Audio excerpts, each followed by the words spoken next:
இது போல் ஒரு பஃப் கை வந்து எப்படி ரெடி பண்ணுறது, அதாவது மேலே வந்து பஃப் வச்ச மாதிரியும் கீழே வந்து நார்மலாக இந்த மாதிரி பார்டர் வச்சு எப்படி நம்ம ரெடி பண்ணலாம் அப்படின்னு சொல்லிட்டு பார்க்கலாம்.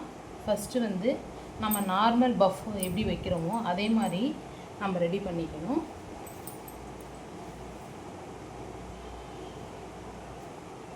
மேலே வந்து சாரியோட கிளாத்து லைனிங் வச்சாலும் வைக்கலாம், இல்லைனாலும் இது மாதிரி வைக்கும்பொழுது உங்களுக்கு பஃப்னு தூக்கிட்டு உங்களுக்கு பார்க்க ரொம்ப ஷேப் நல்லாயிருக்கும்.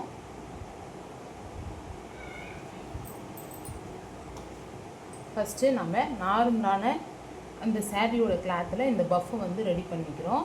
உங்களுக்கு ஃபுல் பஃப் வச்சாலும் ஓகே, இல்லை இந்த ஷோல்டர்கிட்ட மட்டும் இந்த பஃப் ஹேண்டில் மட்டும் வச்சாலும் ஓகே. இது போல் நம்ம ரெண்டு சைடும் சின்ன சின்னதாக ஃப்ரீல் வச்சு நம்ம இந்த சைடு வந்து மடிப்பு ஃபஸ்ட்டு வந்து கீழே இந்த சைடு மடிப்பு வந்து வச்சுட்டே வந்திருக்கோம். அடுத்தது இந்த சைடை திருப்பி மடிப்பு வச்சுட்டு வந்திருக்கோம். ரெண்டு சைடுமே மடிப்பு வச்சுட்டு இந்த மாதிரி மடிப்பு இந்த மாதிரி மடிப்பு ரெண்டு சைடும் மடிப்பு வச்சுட்டு வந்ததுக்கப்புறமா நம்ம மேல் பக்கம், அதாவது நம்ம துணியோட மேல் பக்கத்தில் நம்ம பார்டர் இருக்கு இல்லைங்களா, துணியோட பார்டர், அதை நீங்கள் இந்த கரைக்கட்டு கீழே வருதுன்னா இந்த நம்ம நார்மலாக வைக்கிற இடத்துலையே தான் இந்த மாதிரி இது மேல் பக்கம், இதுவும் மேல் பக்கம். இந்த மேல் பக்கத்துக்கும் இந்த மேல் பக்கத்துக்கும் நம்ம ஃபஸ்ட்டு இந்த மாதிரி வச்சிடணும். லைனிங் வந்து இந்த மாதிரி உள்ளார இந்த பாருங்க, லைனிங் இந்த மாதிரி வைக்கிறீங்க. மேல் பக்கத்துக்கும் வச்சு நேராக இதில் ஒரு தையல் போட்டுட்டு வந்துடணும். இப்படி நேராக தையல் போட்டுட்டு வந்து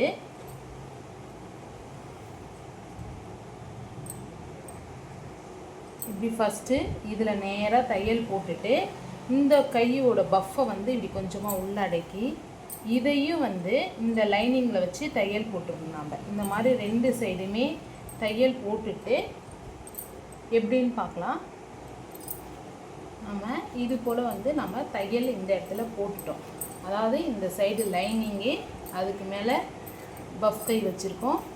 மேல் பக்கம் பார்த்தபடியே இந்த இடத்துல தையல் போட்டு இந்த கையோட சுருக்கத்தை வந்து உள்ளார இது மாதிரி உள்ளார வச்சுட்டு லைனிங்க்கும் இந்த புடவையோட துணிக்கும் இது மேலே ஒரு தையல் போட்டுடலாம். இது மேலேயே ஒரு தையல் போட்டு வரலாம். இப்போது நம்ம ரெண்டு பக்கமுமே தையலை வந்து போட்டுட்டோம். இங்கே ஒரு தையல், இங்கே ஒரு தையல், உள்ளார வந்து கையை சுருக்கியாச்சு. அதை நம்ம எப்படி மேலே கொண்டு வரோம்னு பார்க்கலாம். இது மாதிரி உள்பக்கமாக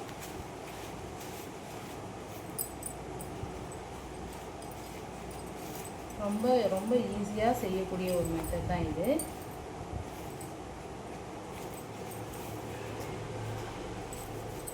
இங்கே இதில் ஒரு படிமான தையல், இங்கே ஒரு படிமான தையல் வச்சுட்டு நம்ம இதே போல் ஷோல்டர் கையை நம்ம ஈஸியாக கொண்டு வந்துடலாம். ரொம்ப ஈஸியான மெத்தடில்.